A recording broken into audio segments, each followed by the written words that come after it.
All right, welcome everyone. I'm Pastor Richard Hayes. If you don't already know, um, with the United Ministerial Alliance, Liberty County, and we're going to get started tonight. This is a special called meeting, coming together, Zoom meeting for the candidates for District 2 of Liberty County Board of Education. And we have with us tonight Mr. Marcus Scott and Dr. Kelly on tonight. Before we get any further, I'm going to ask Reverend Harper if he would lead us in a word of prayer. Yes, sir. Let's pray. Father God, as always, we give you thanks for allowing us to be here today. Lord, we thank you for just being who you are and being God all by yourself, Father God. Lord, we thank you even through these trying times, Father God. You're still being our protector, Father God, and you're still being our sustainer, Father God. Lord, we ask that you just bless this meeting, that we all have just a common mind, a common goal, and a common heart, Father God, to serve your people, Father God. It's in Jesus' name we do pray. Amen. Amen. Amen. Thank you so much, sir. Tonight we're just we want to come on and give an opportunity for these candidates, great men that have done some great things, have extensive resumes, what they've done, what they've accomplished. So we wanted to present a platform for them to come in tonight, and to present their platforms. What's going to make our school system better? What are they bringing to the table? How are they going to help to enhance this community and enhance our youth, our young people, to make them better at what they're desiring to do in this hour that we're in? We know that we have now, this is a transitional period for us. We've got COVID-19 has really wreaked havoc on our educational system and many of our standards and structures. So we're going to need good leadership to help us to kind of guide the boat and keep it going in the right direction. So we want to hear from them tonight. Again, we got Mr. Marcus Scott, the fourth that's here, number 4, and Dr. Joe Kelly Sr. So this is how it's going to happen. The platforms for the Liberty County Board of Education have these 2 young men that are vying for District 2. And so we would first have Marcus Scott to tell a little about himself and give us his platform, and he'll have 15 minutes to do that. Following him will be Dr. Kelly. He will come 15 minutes and present his platform. And during that time, if you already have some questions, or if you have a question for these 2 candidates, they are ready, willing, and able to handle those questions. I will remind you that this is not, I've already told them that I didn't bring them here to put them into a hostile environment. I didn't come to put them under the fire. And we didn't come to put them in a position where I got you, any type of I got you moments. We want to hear from them and see them, to get to know who they are, what they're bringing to the table, and how they're going to make our educational system better. With that being said, I give the floor to Mr. Marcus Scott. All right, good evening. Thank you again, Pastor Hayes and the Ministerial Alliance, for allowing us the opportunity to present our platform here on Zoom. First of all, I want to send my condolences to all that's affected by the COVID-19 virus, and also thank my campaign team who's been working hard to get the information about voters registration out and voting for me for District 2. That's Mr. Marquand, Matt, Kathy, Lonnie, Lisa. Also those elected board members that have endorsed me, because it's hard. It's rare that you get an elected board member, elected official that will, endorse you. So Carolyn Carter Smith, Gary Gillard, and Diane Reed, I appreciate their support. Of course, my family, who's always supportive, son, daughter, uncles, aunts, dad, mom. A special shout out to my mother, whose birthday is also today. a lot of people know of me, but don't know about me. So I'll start off by telling a little bit about myself and then my platform. I was actually born in Miami, Florida, but mom and dad got divorced. I've been here in Liberty County since 9 years old. So I got here fourth grade. Went to school here in Liberty County, but I ended up graduating from Long County. But I've always had a passion for helping our youth.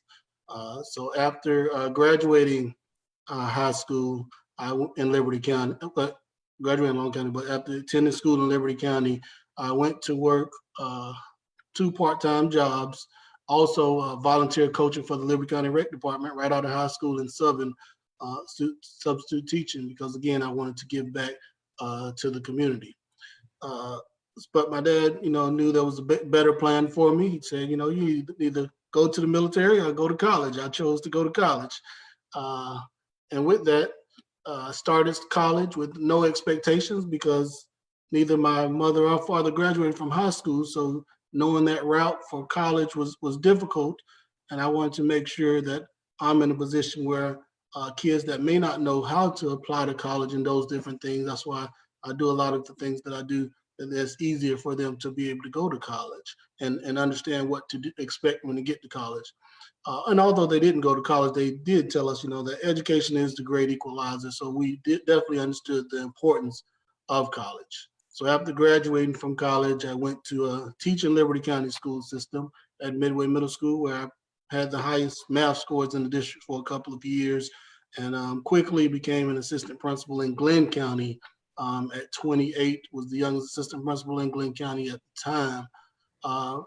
Moving on, I stayed in Glenn County about 2 years and became an assistant principal at the largest high school at the time, Jenkins High School, where I was assistant principal there for 7 years, principal right after that at an alternative school that ended up being the model for the state of Georgia. So now building Bridgeville Alternative School, I started in Savannah, and I'm presently a principal in Savannah, Georgia at a traditional middle school, which is Myers Middle School. Also taught on the college level at Savannah Tech and Central Texas on Fort Stewart. And of course, many of you know that I've been a board member previously at 35, which was the second youngest board member elected next to Chairman Donald Lovett. A couple more things that I'm gonna get off of me. I'm currently the president of Georgia Association for Alternative Education because of the great work we did with Alternative School. I'm also the president and founder of the Educational Hotline, which airs every Wednesday on Facebook Live and on WGML 990 right now. Also the president and founder of Scott's All Stars, which is a mentoring group that we took a group of fourth graders, took them all the way to college to show the impact of mentoring with an academic focus. And those kids end up doing great things, 100%, not only graduate, but attended college, either playing basketball or football. So we had kids, again, attend Air Force Academy, Naval Academy, and Georgia Tech, which are 3 of the toughest schools in the nation to get into. And then we also had an older group of juniors that we work with, and half of them ended up going into education. And if you know that Black males is 2% of the education field, so for half of a group to go, that's excellent. So why would I run again? Because again, as I said, I'm all about helping our youth and giving back to our youth. And I feel like in Liberty County, that was something that with me growing up, we didn't really have the baby boomer generation. I kind of missed out on that Gen X, making sure that they were able to fulfill their shoes when they left. So I definitely, that's why, again, I have a lot of those students that was in my group. They're becoming teachers because I try to show them the way and I try to give back. I'm a child advocate. I believe in putting students first. A lot of times, people seek these school board positions for certain reasons. But the number one thing when you're talking about being a school board member should be to put students first. And I definitely want to be that mentor. And I know one person, I didn't have a Black male educator until my senior year in high school, which happened to be Pastor Scott. But a lot of kids don't have that male, and it's not just for the Black kids, but it's for all kids to see that, yes, all races can be successful if you work hard. And then also I chose to be on the board because I actually ran for the board pretty young as well. I didn't win the board the first time around. I think I was like 18 or 19 because I learned early that I wanted to help youth. That was my calling. So when I ran for the board the first time, there were people like Maddie Hicks, who was on the school board, that's what she stood for. She didn't care if she was friends with people, although she worked with the board and tried to work with board members. But if you wasn't putting students first, then it was a problem with Ms. Hicks on Liberty County School Board. So I watched her and kind of groomed myself in that way to make sure that, hey, politics aside, we must do what's best for students. And then I also feel like I'm a sole source. In education, we do purchase orders. So if there's an item and you have you have to get 3 different bids on it. However, if you're the only one that make it, like an iPad, you don't have to get 3 different bids. You're the only one that do that. So I think I'm the only one that can take Liberty County school system where it needs to be. And that's not being conceited or anything, but I have special, unique talents that help us to get to where we need to be. And then there was some cases that happened after I got off the school board with one of my co-hosts, Courtney Hernandez. Her child was in a fight defending herself. She can't even say she was in a fight, and 3 girls jumped her. And I've been back there during executive session when things like that happen. And a lot of times it's rubber stamped. The superintendent recommended, we just go ahead and approve it. So I don't think that person got a fair shake, and it ended up getting overturned to where it showed that, she was defending herself. So things like that was some of the things that I brought to the board when I was previously on the board. So my thing is I really want to make a difference in the lives of children, and I think I'm the best candidate for that. Things that I want to do, my platform, I don't try not to make promises, but if you go back and look at the couple of times that I've ran, and when I was successful at being on the board, everything I said that I would do, pretty much I was able to accomplish, and not really me, as a board, we was able to accomplish. And that didn't come because I pretty much agreed with everything they said. That came because we had to talk about it as a group. Sometimes we agreed, sometimes we didn't. But at the end of the day, all board members want to do what's best for kids. So we came to that agreement and we did what's best for kids, even though that won't always, be said. But one of the things that I do feel like we need to do is have some better focus on the athletic department.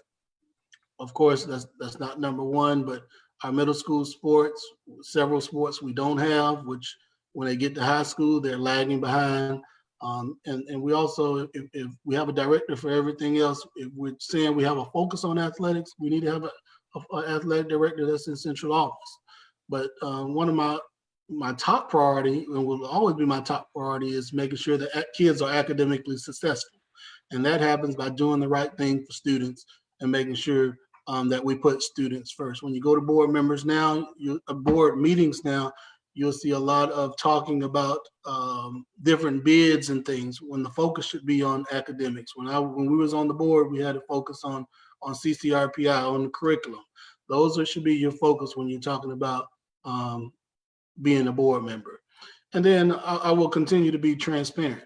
When I was on the board previously, anything that happened, I made the community aware of it, because that's how a elected office should run. So I will continue to do that. And then I will do things like suggest to the superintendent, because he's the one that run the day-to-day operations, mentoring programs, STEAM programs that I know can be beneficial, engineering programs, different kind of academies, because we have a career academy, but those are pretty much geared towards kids that want to go through the technical field. We don't have any things like for students that want to be lawyers and doctors. So we need some kind of academies for those. And then literacy is always number one, a push that I will share with the superintendent that I think we need to focus more on at an earlier age. Just to talk about briefly, I know my time is winding, but some things that we accomplished at the last my last time I was in office. We won a state championship, even though I won't take credit for that, but we definitely increased student achievement. If you go back and look at the numbers, while I was on the board, students was learning. So student achievement, which is the number one thing, students was learning, and the numbers were going up for our CCRPI, for our curriculum. When I went to my first graduation, I noticed that the valedictorian had only been there for a couple of weeks. So I didn't think that was fair to the people that was there for all 4 years. So I went and researched and found out, what's the policy on the Val and Sal? We didn't have one. I mean, Bradwell and Liberty did two different things at that time. So I was able to help them implement a Val and Sal requirement for Liberty County. And then video recording, I talked about transparency, especially with the budget. That was something that was implemented during my tenure. And then we also, one of the big things was bi-monthly pay. So teacher staff now get paid every 2 weeks instead of having to wait a whole month to get paid. There was also, of course, the Coastal Carry was big in my previous term, so I wanted to clear up some things, but everything that happened during that tenure ended up coming out after the election, of course, that I was telling the truth on. And again, when you're trying to be transparent and you're doing what's right for kids, if you're truly doing what's right for kids, unfortunately, people will try to come after you. So when I first got on the board, there were furloughs, which hopefully we won't have to go through again. The governor did request that 14% of spending will be cut. So that's going to be a big problem for school systems. And you're going to need someone that have dealt with that previously on that board, which again, like I said, when I first got on the board, that's the first board meeting was cuts. And I had to be the courageous enough being the first meeting to be the only one to say no and break the rule like, hey, no, why are we cutting staff right now when we have all this money available? So we got to have someone that, first of all, for most board members, it takes a while to understand the process. No, Of but actually, how do I get? what's your role as a board member versus what you actually should be doing. Also, my first month on the board, there was two males elected. One resigned the first month because he didn't want to go through the situation. And again, all of this is past history. You can go back and look at the Mayor's Bank. Come to find out that, like I said, the CFO was wrongly terminated. So he was paid a hefty amount for that. And then the Georgia Professional Standards overturned, said that there was nothing wrong with as far as what I was doing with the facilities. So all of that being said, everything that I do is for the best for the kids. And I think that was shown in the election. So I'm here for students, not for adults. There's a big difference in what I can bring to the table versus anyone else. Education is a unique business. In most businesses, the bottom line is profit. Education is not that way. It's one of the unique businesses that require the bottom line is what's best for students. And people that get on the board don't always see it that way. They want to do what's best for constituents. You have to do what's best for students whenever you decide to get on that board. And again, also, you need to know what you can do to make sure as a board member, what you are allowed to do and what you're not allowed to do. Because usually board members come in there, they try to either micromanage or they're hands off. And neither one of those are a good situation. So Scott, with that, I'm gonna close out and say that every man it was born to do something unique, something distinctive. And if he doesn't do it, then it will never be done. So I was born to be your next school board member for Liberty County District 2, your only unbossed candidate. Thank you. all right, sir. All right, sir. That's All right. I wasn't watching the clock, but I think you hit those 15. Okay. But listen, I wanted to ask you one thing before we turn over to Dr. Kelly. Is there any one thing that you want to bring to the table uh, any one change that you want to see, that you want to try to help influence with this next term, this next opportunity? Uh, just the things I think I skipped over that. Increase in staff pay, but again, right now with the furloughs being in place, that's going to be hard to do. But Liberty County was once one of the highest paid in the area. I think you need to get back to that. But the way we can do that, Liberty County can be one of the areas that if we're required to furlough, Liberty County have enough saved up to where they won't have to. So if all other districts are furloughing and we're not, even though we're not giving the increase, we're still ahead of the game. So that would be one thing I would look at rather quickly. Awesome. Thank you, sir. Thank you. I appreciate your words, and we're going to come back to you later on and allow the those that are here to ask you some questions. All right. Thank you. Yes. All right, Dr. Kelly, you ready to rock and roll? Yes, sir. All right, this is your time to present your platform and let the people know about you and what you're bringing to the table. Thank you so much. I would like to, first of all, thank Pastor Hayes and the Ministerial Alliance for this opportunity. It's been kind of a challenge this year because of the virus. We haven't been able to meet with groups per se due to the fact that we don't put people in a position to transfer to another person who may have the virus symptoms. So it's been kind of a challenge to stay away from people. And I'm the kind of person that like to talk with people and get with people to learn their ideas, what they're thinking about. And so we can incorporate those ideas into a good program. You have to have people working together. And that's just the bottom line of it. You can't do it by yourself. Let me go back and bring up to date my experiences. I started school. I was one of those students who had to walk to school because of segregation at the time. So we worked through that. So I have gone through segregation. I've gone through desegregation, and now we're in this multimedia facet. So I've gone through a lot of changes from when I first started teaching and then went into administration. And then now, as I retired, I look back over some of the things that I've done. I worked through, and I had in the invigorating superintendent, when she was probably the person that instilled in me to further my education. She was the type of person who wouldn't let you sit and wait. You had to go out, you had to have to drive. And she instilled in me to go home and finish with my degrees. That's the BS degree, the master's, the specialty degree, and of course the doctorate degree. It took time because working and studying, you have to have you have to find time to do the study. So, and when you're teaching, your kids come first. So it was a challenge trying to get through most of that like anybody else.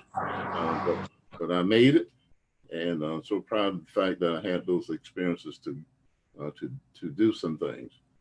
And I have experiences stretching really from North Carolina to South Carolina in Georgia in working with different students, both in my educational program and also in the teaching and position.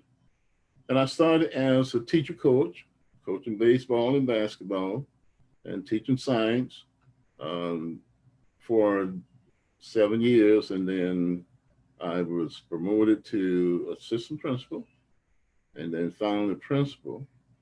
And then I had the opportunity to work in the central office, working the next two rows down from the superintendent. And my responsibility at that time was to look at the community, go out in the community to develop programs. I worked with businesses, worked with the Peanut Institution, trying to get wrote grants for displaced homemakers, trying to get those adults who did not have the education that they wanted to have an opportunity to do so. So I set up programs in businesses, peer institutions, and anywhere that it was needed to re-educate their employees. And that was, I enjoyed it, get a chance to meet people and help people along the way. And by that, we were able to help increase salaries for people because they upgraded their education. I was certified to be superintendent, never did trying to, I had opportunities, but my personal thing was to work with students. And I was coaching and teaching students at the same time, and superintendent position would not avail me to that opportunity to work closer with students. I like to work with students. So I never did, even though I was certified to be a superintendent, but I never did take advantage of that. I finally retired 3 years ago after giving 51 years in education. And that's a pretty good time to learn a whole lot. As I say, going through 51 years, you go through a series of development education. And I say I went through the segregation part, went through the integration part, and now in the multimedia. So I've seen education from a lot of perspectives. It has been wonderful. And of course, every experience that I've had, I've learned from it. And I like to be inspirational in getting things done. I had the opportunity to work with just about every area in education, working with the guidance department, working with the transportation at the time. If a bus driver was not available, I had to do the driving of the bus. And so we had to, back in that time, you had to do almost everything. If you didn't have the kind of assistance you had now, so pretty much if you were in administration, you had to just about do it all. So that was one thing. And I had a superintendent that taught me a lot. This gentleman would, before he come into office, he would go to schools, he would go to the bus stop, he would look at how students are loading and unloading. You come in and talk to the bus drivers. You go to classrooms, see how students are entering the classroom. So, and that was his way of developing data. And he would take that information and he would go back and massage it, and he'd put some things down, bring in his staff. And from those ideas, he would develop new things, how to improve what he has done. He was an active person, and that's where I learned a lot from him because he picked up and told me a lot of things that I should be aware of. As I said, I retired 3 years ago. And, since retiring, I still work with students. We have a group now, a collaborative group that we try to get those parents involved into getting into the schools and actually knowing where to go to get information. This was kind of our way to get the parents more involved, because it appears that as the child moved from elementary to middle school into high school, the parent participation seemed to decrease. So we wanted to make sure that parents know where to go if they had to do the information. And we're working on entrepreneurship, and we had several, we formed educators and church members, and several of those church members was Dr. Herman Scott, and pastor of Baconton, Dr. Jackson of St. Luke, Reverend Neal of Peace A&E Church, and Reverend Smiley of Trinity, which she has really been challenged in her own right, trying to rebuild the church. And then, of course, she had found the bus vandalized the other week. And then, of course, my church, Mount Zion, Reverend Jackson, and Pastor Conyers. Those are the ministers working with us. And if we can do what we want to do, then we will have more students into a variety of programs. We wanted to make sure that students understood that there are options out there, and we don't want them to be locked into a particular series of courses that would lock them out of another area that they might be interested in. So we wanted to make sure that we expose to them opportunities that they will have, and entrepreneurship would be one of those. And when I came along, it was just there were more students interested in that, because then we had the comprehensive high schools. And the comprehensive high schools are those schools where you have not only the academics, but you have the vocational courses on the same campus. Students set up their schedule where they can go from the vocation to academics and back to the academics. And I have to applaud Liberty Canada. We have the academy, Career Academy, which has taken up some of that that we used to have on campus. Now those students are be able to transport to those areas and get involved. But we want to make sure that they know that there are options out there, that they can really use those opportunities to do what we need to do. There are four things that I want to just mention to you. One of the things that I noticed is that, and here's what I have. Four things I want to do. I want to make sure that all students, once they reach middle school, are reading and doing math on grade level. What I know is when a student is behind, it creates this one problem. They never catch up, and we seem to wait until the student reaches middle school, and then we try to provide remediation for the student. My idea is to go back as far as Head Start and pre-K in the early elementary. We know the students when they are not doing well. I want to identify those students and make sure that we provide personnel and finance to bring those students up to where we are.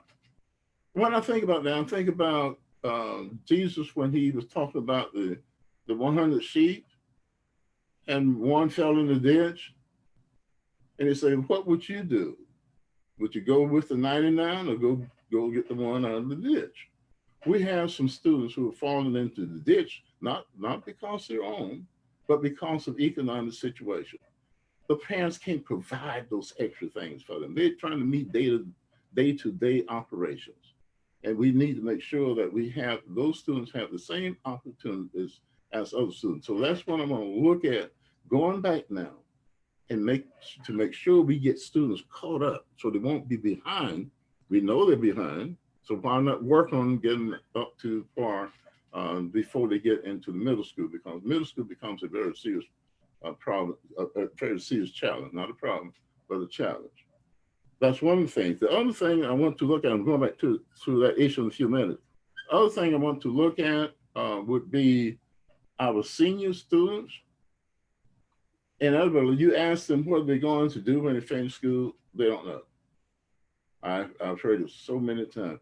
I don't know.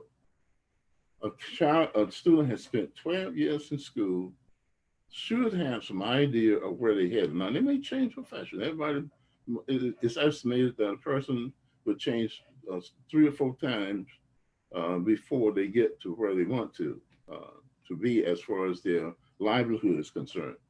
But those students ought to know we need to develop programs when they get into high elementary. We need to do an aptitude test to find out where the brightest area they have, and then lock that into their interest and develop a program for them.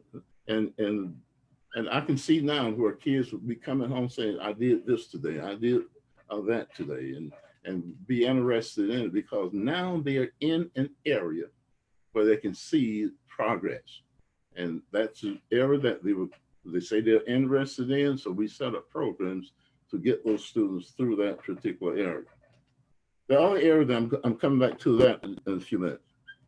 The other area is that I want to get sixth grade and a facility by themselves. And the reason for that is that there are students that are not quite ready. And we can take those students on one-on-one situation. We can take them at that particular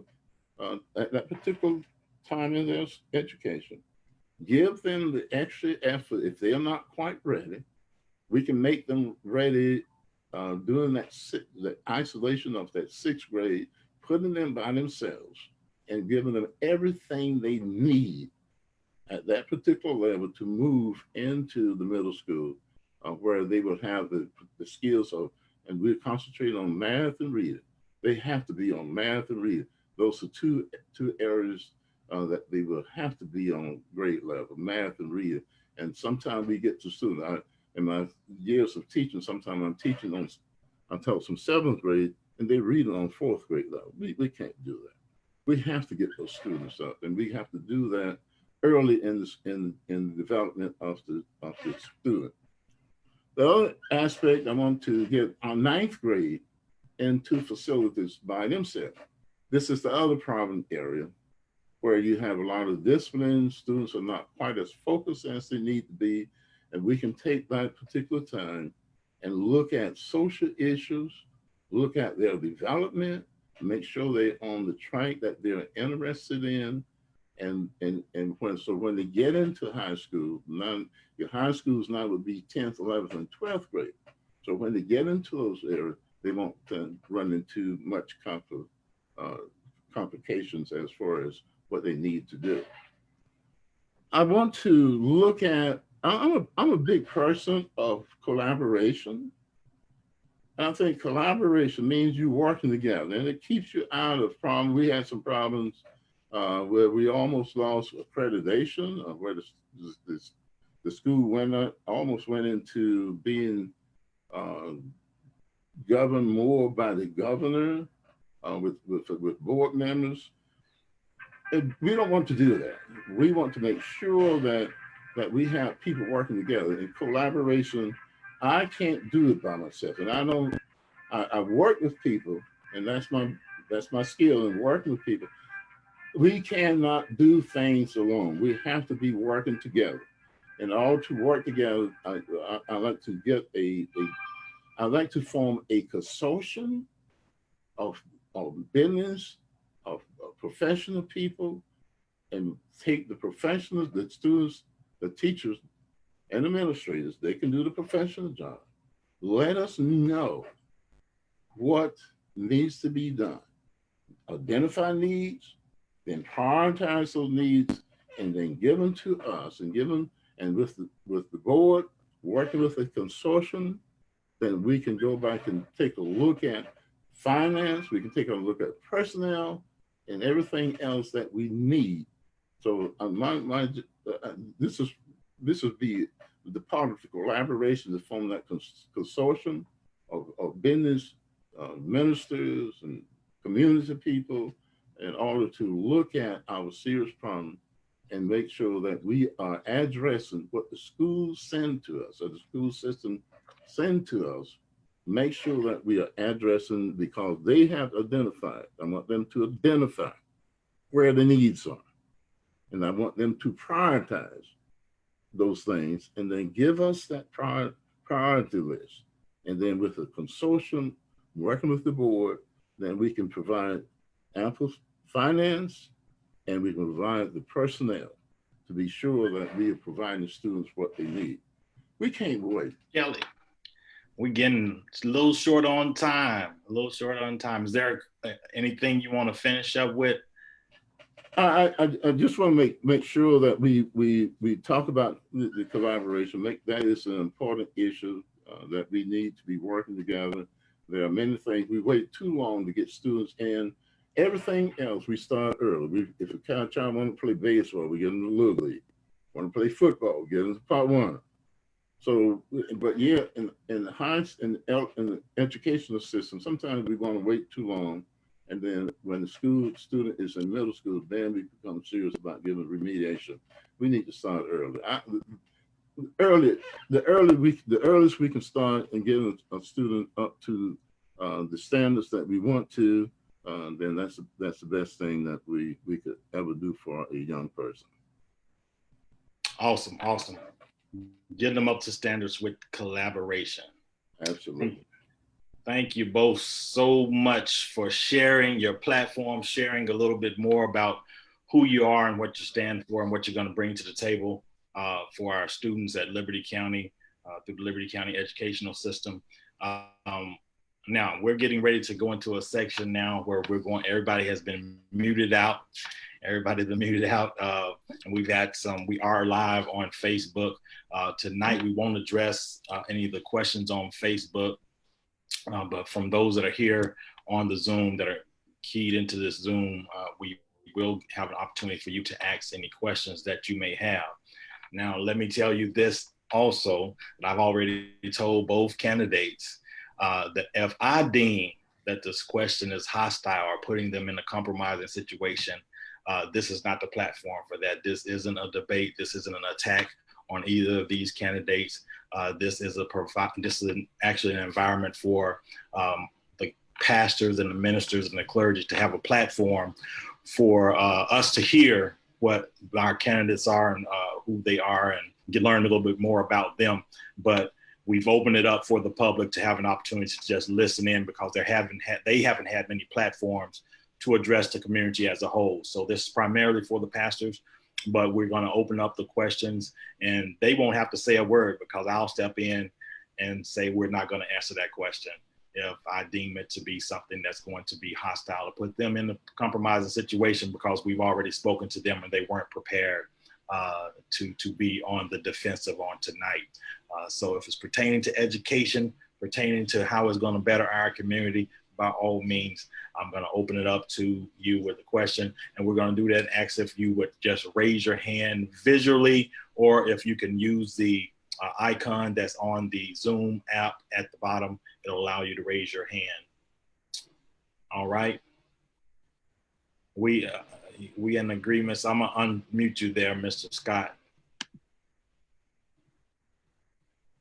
Okay, I got you.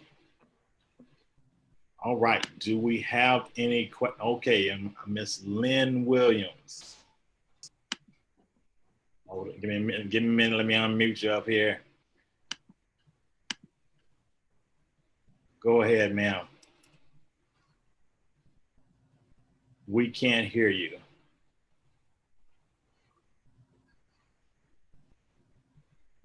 Your microphone is open, but we can't hear you.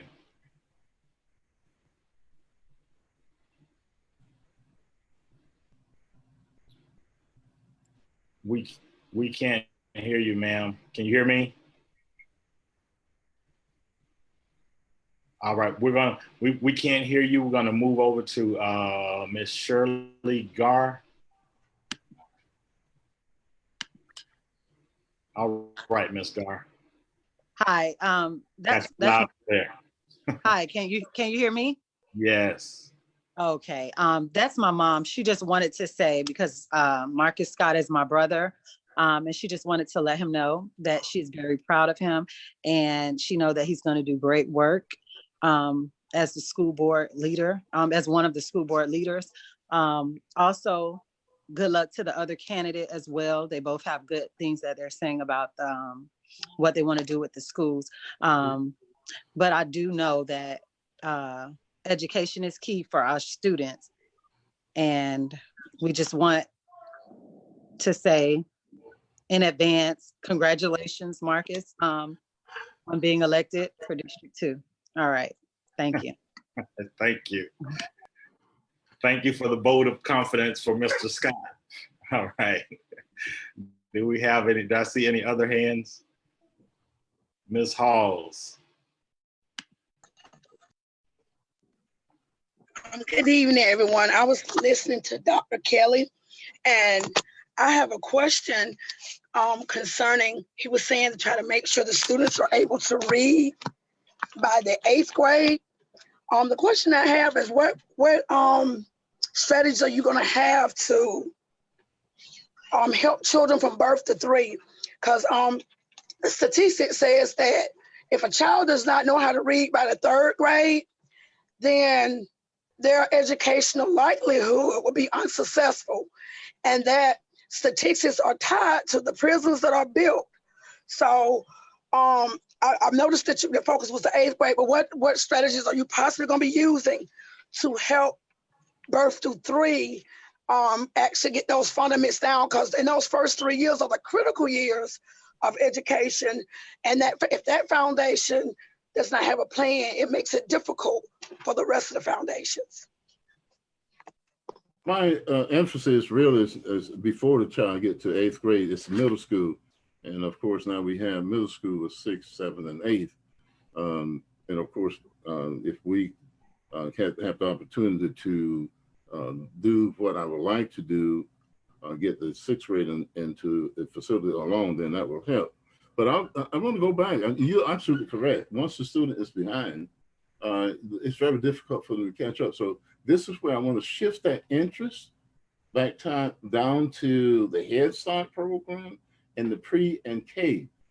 If we can start there, because here's the other thing that I found out.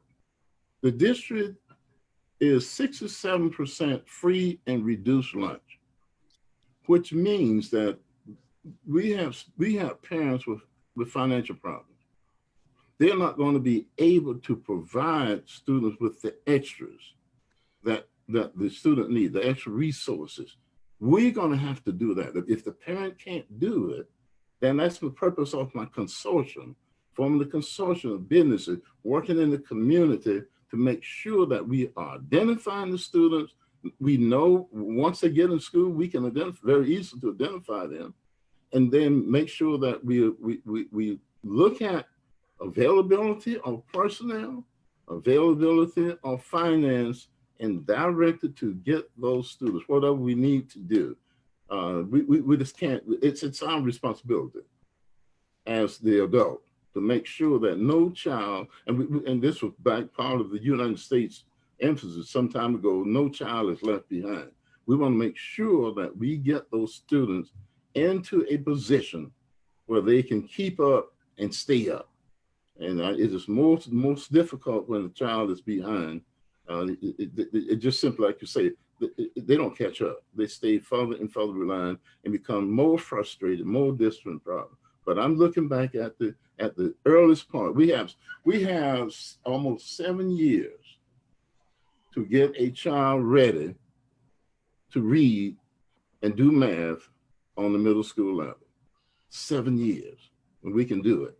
We just have to put on the mind suit. We have to make the proper planning to do it, and look at, as I said, personnel and finance, starting with head school. Awesome. Also, Mr. Scott, you want to respond to that? Yeah, there's really no curriculum in middle school to reading. Reading is something they should learn in 1st grade. So they're definitely way behind if they're not reading it after the 1st grade. So definitely you have to have way more intense interventions by middle school. So our goal, and I think Liberty County is ahead on that part, we have a pre-K center. So all the pre-Ks are at one site, so you can put all that attention at the pre-K center. But once they leave that pre-K center and go to kindergarten and 1st grade, that's the time where they need to focus a lot on reading, because by the time they get to middle school, it's like they're way too far behind, and that's why they get frustrated, and by the time they get to high school, they'll drop out. So definitely elementary school is where you need to focus all that reading on. By middle school, it's dire. Middle school principal, and like I said, we do a lot of reading recovery, but if you're reading on the 1st or 2nd grade level, by middle school, you're just so far behind, it's almost impossible. Not impossible, but almost impossible. But that's why we have different programs that we use, such as Read 180 and Accelerated Reader. I know they're using Liberty County, that can get them caught up at that time. But we shouldn't have a focus on middle school getting them to read. That need to come, like I said, kindergarten, 1st grade. I say, it's got to add one more statement to that. Real quick. Okay, I was encouraged at a board meeting not so long ago where they put in a little bit more emphasis on trying to identify students where they are for those early educational programs, the Head Start program, the pre-K. So I was encouraged by that. So I think we can lock into, since there's some interest there now and some talking on the school level, I think we can really go ahead and develop that aspect of it. And it just, I was encouraged, very encouraged by what I saw at one of the school board meetings. All right, thank you, Ms. Halls, and thank both candidates. Next question is coming from Ms. Courtney Hernandez, and I'm gonna give Mr. Scott he'll be the first to respond to this question. Unless, well, Courtney, go ahead with your question. I'm not sure if it's specifically for someone. Sure. No, this is for both of the candidates. Thank you, Reverend Hayes, for allowing us our opportunity to ask questions. Something that's near and dear to my heart is what each of the candidates will do to ensure the rights of our children are protected before, during, and after the tribunal process here in Liberty County, as there's a history of 100% guilty rate currently in our tribunal process with our kids. I didn't know that. Who you want that? Who's that for? Mr. Scott or Mr. Kelly? Is it for both? She said both. I'd like for both, Okay, please. go ahead, Mr. Scott. I'll start off. I don't know if Courtney was on, but I talked about that in my 15 minutes as far as your case in particular. But that's something that I believe that Liberty, that has, since your case changed, and that's something that, like I mentioned before, that I'll make sure that all children get their due process and their rights are protected. Like I said, I've been to board meetings. I see some board members on here, but prior to, there was cases to where, it was just, cut and dry. We went with what the superintendent recommended. But as the years went by and while I was on the board, there was a phase towards, we actually reading the material and getting the audio and making sure that students got their just due before making decisions. So hopefully in the next couple of years, especially if I'm a board member, you'll see that 100% change until where there's a balance to actually, because there can't be a balance if it's 100%. You can't be listening to every case if that's the case. One of the things that we really need to do is get the parent more involved. I would suspect, I haven't looked at the full data on that, but those in so many cases, the parents are not readily available due to working or whatever the case may be. And the other aspect of that too is that the student is behind academically. Those things create problems in the first place for a child to run into that difficulty. And so that's why I'm saying we need to take a good look at and start identifying those issues that lead to, after the act, it's hard to correct. You need to correct before. We need to find out, because a child just doesn't suddenly start acting up. We need to find out what the basis of the problem is first. And then once we eliminate the problem, then we won't have to worry about any kind of disciplinary problem. So let's go back and look at it. We got enough psychologists around, we got enough principals around, got enough school people around. Take a look at what is causing the problem. Get rid of the cause, and then you eliminate the problem. Thank you. I guess Scott, don't start that. No problem. Go ahead. What you got? No, I just wanted to add to that and what Dr. Kelly, what Ms. Kelly said. A lot of that is true. The students that have the least don't really get the attention that's needed. So it's cool to identify them, but that's also why they need, supporters outside of their family, because if their family can't make it, I think that's one of the things that I'm passionate about, making sure that I'm that person's advocate. Because a lot of times the parent that don't say anything, we're just gonna expel those kids and send them to the alternative school when, again, they need that board member the most to be their advocate because their parent's not available. Thank you both. Thank you both. Thank you, Courtney, for that question. Next, we have Mr. Lonnie Faison. Faison. Go ahead. All right. Hello. Can you hear me? Yes, we hear you. All right. I don't know if you answered this question, Mr. Scott, but this is posed to Mr. Scott. After being on the board, previously being on the board, serving on the board, what do you expect to change to ensure your tenure is a lot longer? Okay. I don't seek to be on the board for longevity. I seek for impact. However, I think if you go down and look at my 4 years on the board, the last year we were pretty good after a few bumpy starts because we got to what we needed and we got an understanding of each other. So I think coming in, like I said, it usually take a board member a whole term just to understand the facets of the board. And that's if you have a background in education. You don't have a background, it may take longer. So coming in, I won't have to learn that part because I've already been on the board. And they don't have to learn me and I don't have to learn them. We understand how we operate. So I think that will be a benefit going in. All right. Do you want to answer that question, Mr. Kelly? I think the question was how is he going to sustain his tenure on the board? You want to just leave that to Mr. Scott? No, I don't mind answering. It's just a matter of fact that if you're working with people, people are going to work with you. If you have that kind of temperament, if you have that time of gathering data and sharing it and massaging it and looking at options, then you begin to work together on it. And my tenure, of course, would be as long as people would allow me to be there. And my part of my collaboration team would be really people would be involved anyway. This is a job you can't do by yourself.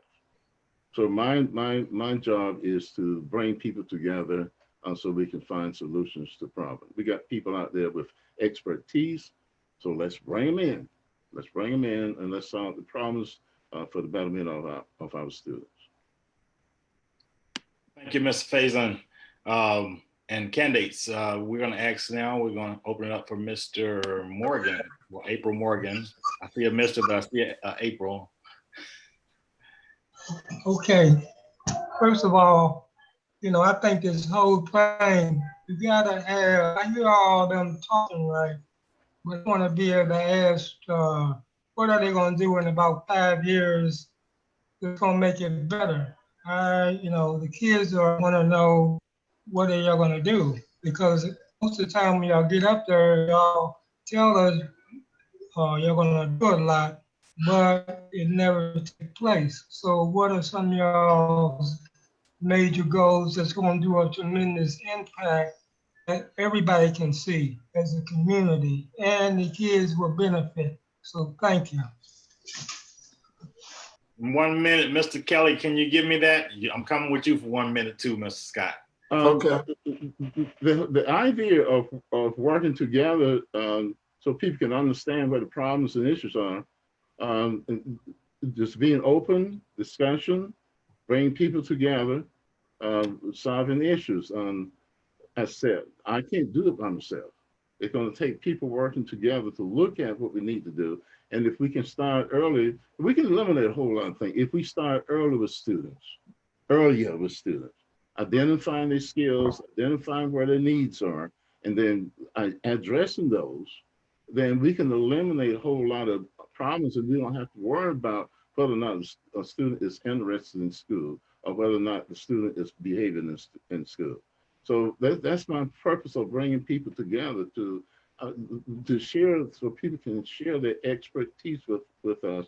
We can look at those things and then we can make a program beneficial to all students. We don't want any student left behind.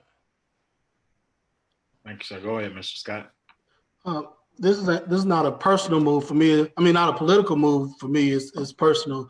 So, changes have to be made. And in the next 5 years, when I campaigned previously for the board, one thing that was said to me is, you said you were going to do these things, and you're the only candidate that actually got on the board and did what you said. So in the next 5 years, like I said, I try not to make, promises on different things that I'm gonna do, but whatever is needed, I'm gonna make sure that it's best for students, and I'm gonna do it. So I'm not gonna play politics with your child's education. I'm gonna do what's right for your child's education, and I'm not gonna say, okay, well, I do need to work with others, because I will.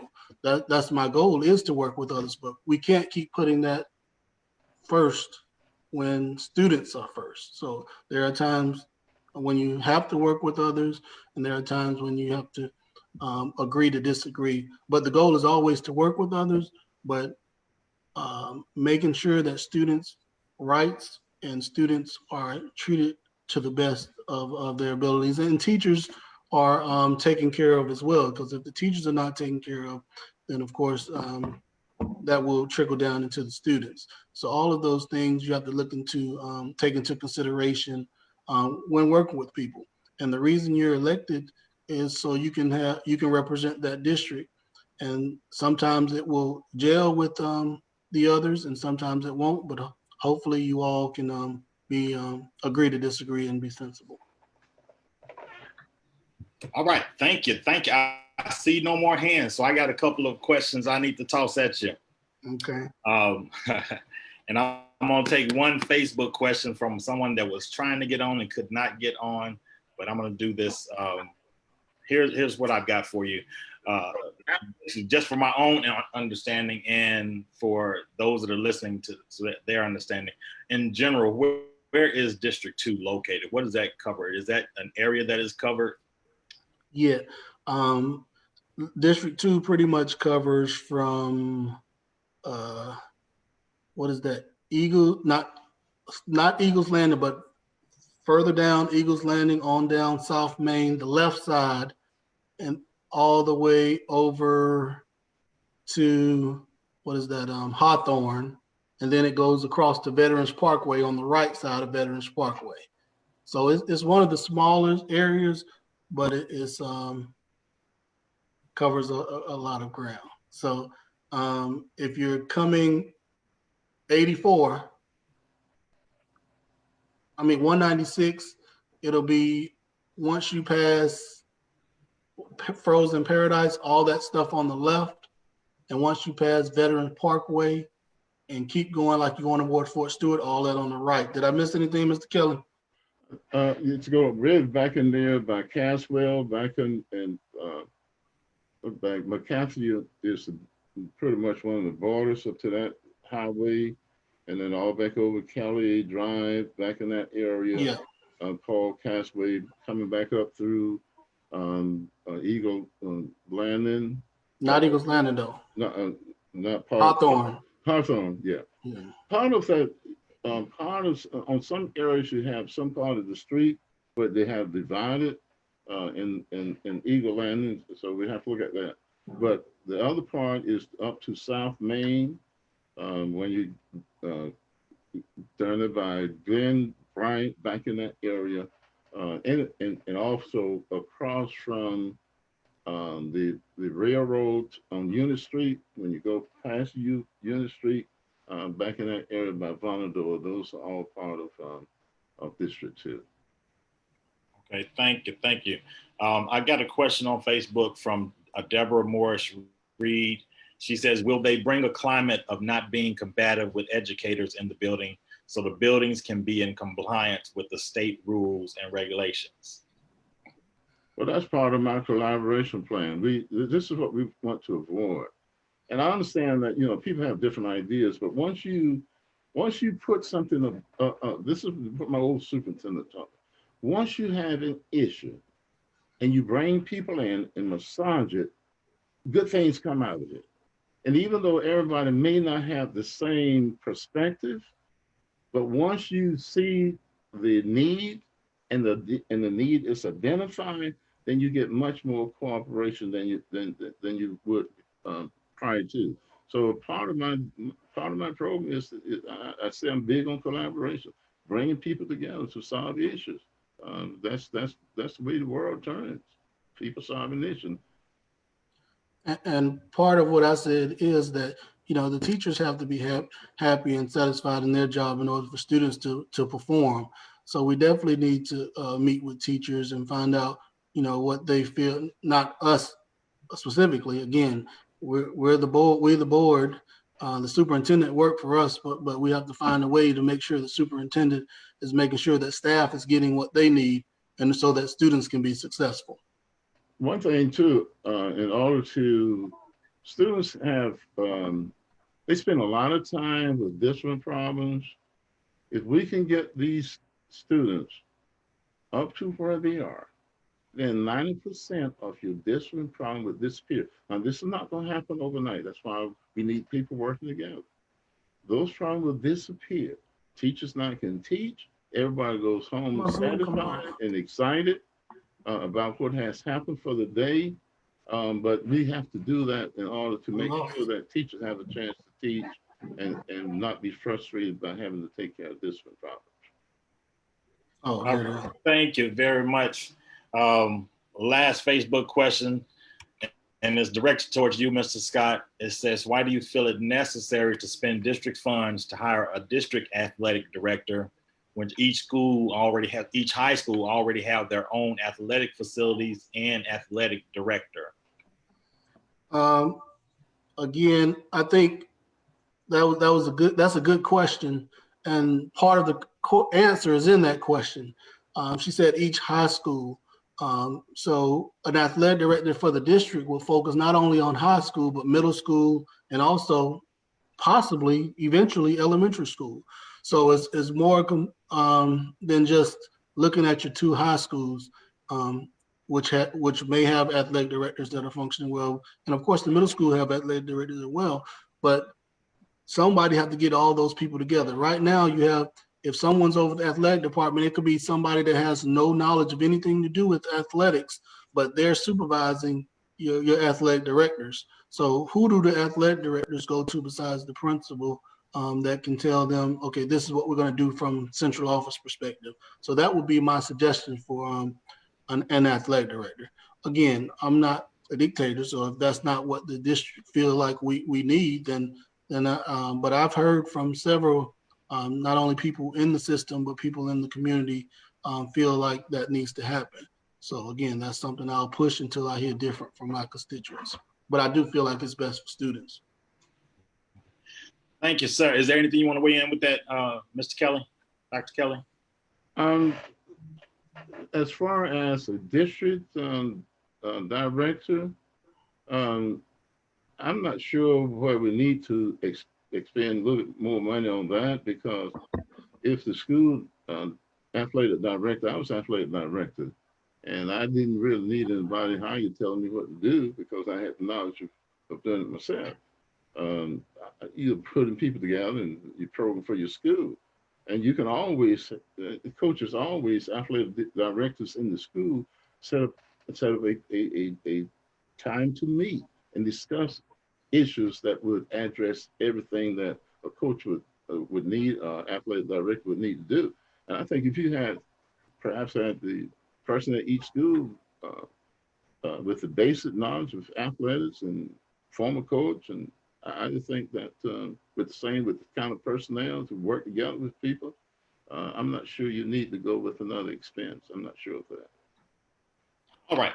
Appreciate the answers and the questions that have been presented on tonight. I have one last question for you. We are on the United Ministerial Alliance Forum. So my question for you is, how can the churches, how can the pastors, what role can we play, or how can we help to better our educational system and work in collaboration with the Liberty County Board of Education? What can we do from our perspective to help you do and accomplish everything that's best for this community? Let me go back. Did you call somebody else first? Go ahead, Dr. Kelly. Just jump out. I'm already working with a team, a collaborative group. I initially gave those churches and pastors at the beginning, and you once you get into those kind of groups, they have things that they can do with their own congregation. So they have people in there who can work with people to identify problems and to help students. So churches carry a big role in getting the parents educated to where to go, what to use, and to bring people into those particular churches to do that. I would suspect we would need to visit around every church for a period of time until everybody feel comfortable in getting to the schools and asking the right person so the right person can answer the question. And we don't know that. A lot of parents don't even know that. So I would suspect that the pastors of each church can do a great job in bringing people together. Thank you, sir. Mr. Scott.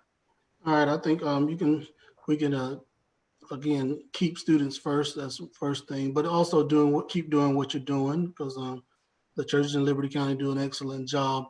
But one focus that I just believe can cure a lot of problems is literacy. So if you have young kids in your school, a lot of the discipline problems do come because students just can't read and they don't want you to know it. Or they're reading at a lower grade level than they should be. So I don't know if you guys have like reading time or book clubs, different things like that. If you can bring it to the church, it can be the Bible, but not just the Bible, but something they enjoy reading. So I think reading definitely is also an equalizer in our youth. One thing that I was looking at doing through my nonprofit is a book giveaway, because we need to get books out there, and I just feel like literacy right a lot of wrongs. So anything the church can do, I know they will do, but I think if that can be a focus, and also we can't attend board meetings now, but just be visible in the school board so that it's not just election time that we're trying to figure out, what's going on with the school system, which, like I said, I know a lot of the pastors do as well. So I think those things would help out a lot. Let me add one more thing to that. When I was coming along, You break the rules, Dr. Kelly. when I was coming along, we had the pastor played an active role every program to deliver a good to people and students originated in the churches when I was coming along. That's the reason I say churches play a vital, the pastors and that group play a vital role in that. The only thing that led to something that was not orchestrated or started in the church was the Black Panther movement. That started in Los Angeles City. But everything else that led to progress was either orchestrated or under the jurisdiction or under the direction of church leaders. Awesome. Thank you. Listen, we don't have this opportunity much, especially what's been going on with the coronavirus and the atmosphere that we've been in. Do you guys want to answer one more question? I have time. Yes. Ms. Milner, are you ready with your question? Last one, that need to be good. Okay, well, pressure. So I just, I know that the graduation rate has been improving since the last year. And Marcus, Mr. Scott, I know that you have you do a lot, to increase literacy through sports with your basketball program and your scholarships. But I wanted to know, what else do you think the district can do to increase the graduation rate and motivate students? Thank you, ma'am. I think definitely looking at the whole child. So I think that's part of what made our program successful, is not only we focused on academics, but we spend time outside of school with the child. I talked about mentoring programs, how vital they are. There's a lot of mentoring programs in the community that's trying to get into the school. So we need to find a way to get rid of those barriers, so students that are not being successful, a lot of them are missing those relationships. So if we can do anything to close that relationship. That I think that'll close that achievement gap as well. So I'm definitely a proponent of increasing that graduation rate further. Dr. Kelly? Yes, Graduation. I think we can do it. I'm interested in looking at how we deal with seniors before they get to be a senior. We have to do something there in order to make sure that seniors are on target. If a student is not working in their field of interest and not doing what they like to do, what they have the skill in doing, it presents a problem. So knowing what the skill of the student is and knowing what the interest of that student is, then you take those two and put them together, and then you have a successful job. So I think because if you increase the interest and the children are happy about what they're participating in school, then you automatically increase the graduation rate. But we have to make sure we are identifying those problems in order to make sure we can get the kids or the students into those programs that we need. Once we identify, then we set up programs to get those. Now that's going to be a lot with the community, because sometimes the teachers are overstressed with their daily activities. So the community is going to have to play a very vital part in that. And take a village to raise a child, that's absolutely true. So the community is going to be a very part, and the person who can lead that community, and going back to the other question, would be the ministers of churches in that area. They can bring people together. All right. Thank you, everyone, for being with us on tonight, especially our candidates, Mr. Marcus Scott. Thank Dr. you. Kelly. Let me say one thing. Could I you just don't want to act right. I know. I just wanted to say thank you to my the leaders in my committee, Mr. Underwood, Mr. Frazier, Charlie Frazier, Ms. Dr. Juanita Scott, and Mr. and Mrs. Glenn and Terry Jackson Johnson. They are leaders of my committee, and I want to send a shout out to them and thank them for the work that they are doing. As far as the campaign is concerned, they're good people, and we enjoy working together. Also, Mrs. Scott, you want to give some closing remarks? Of course. Again, I want to thank everyone for their support during my campaign. I want to ask you to go out and vote starting on May 19th. This is a very important election. I think it can determine how successful we are in Liberty County. Like I said, I've been on the board prior. I'm familiar with what we're about to go through with the furloughs and all the other situations that may be about to go through Liberty County. So again, you can start voting on May 19th. I would advise you go vote in person. It's won't be a long line, I'm sure, but the election is on June 9th. I appreciate your support, your prayers, and hopefully on June 9th, we'll be celebrating as we celebrate District 2 representative. All right, I see Mama and Sister clapping. You must have did a decent job. I appreciate it. Thank you, Dr. Kelly. It was so great to hear from both of you on tonight.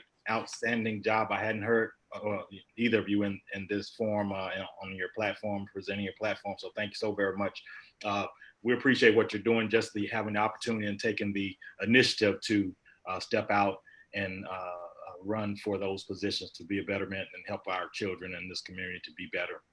So we thank you. We're getting ready to shut it down for the night. Thank you everyone that was here on the line with us this part of this Zoom. We appreciate your time, your questions, your input, and being a listening ear so that you can make a decision that's not based off of emotions or off of just hearing what other folks have said. You got to hear directly from the candidates and can make a sound decision on who you want to vote for and who you want to be in that position for District 2, Liberty County Board of Education. So at this time, I'm going to ask my pastors, my clergy, if you would hang out just for a minute, and I'm going to allow everyone else, you are welcome to leave. We're going to continue on a little bit with some business for our Ministerial Alliance meeting, but we thank you again for being with us for this portion, this beginning portion with the candidates. You all have a good night. Thank you. Thank you so again, much. Pastor Hayes. We appreciate you. And bless everyone. Be safe. Take the cautionary measurements. We want to see you around, so be careful and cautious as you move about from place to place. God bless you. All right. God bless. Have a good night. Thank you.